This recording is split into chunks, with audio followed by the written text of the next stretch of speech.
Hey guys, so I'm just back with a review. I've got the Apple Silicone iPhone case here. So I've been using this for a couple of weeks now. I normally use the leather case and I don't mind the silicone case. It's quite nice to the touch. It's fairly grippy in your hand too, which is good.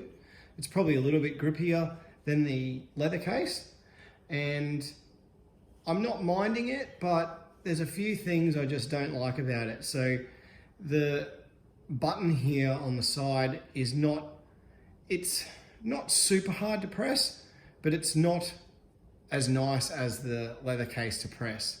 And the only other thing I don't like about it is when you put it in your pocket, it does the normal silicone trick where it pulls in your pocket a fair bit. It's got a fair bit of pocket pulling power, and the lint and anything in your pocket just sticks to it like anything.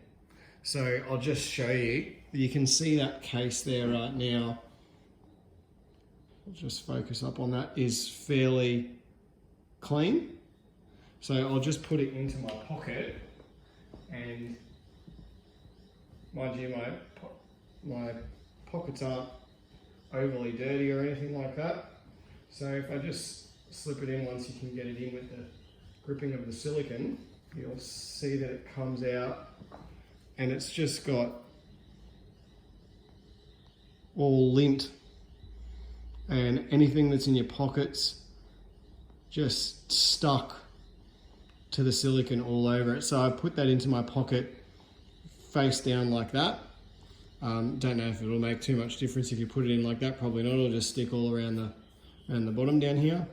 But you can just see that there. That's just, it's quite annoying if you have to try and that's just only the fine layer of lint there, but you can just see it all over the case. It looks pretty horrible. So that's probably the two things I don't like about the silicone case, would be the feel of the buttons and the fact that everything sticks to it and it grips when it goes into your pocket. So yeah, that's my thoughts on the silicone case. Leave any other thoughts down in the comments if you like. Thanks for watching, guys.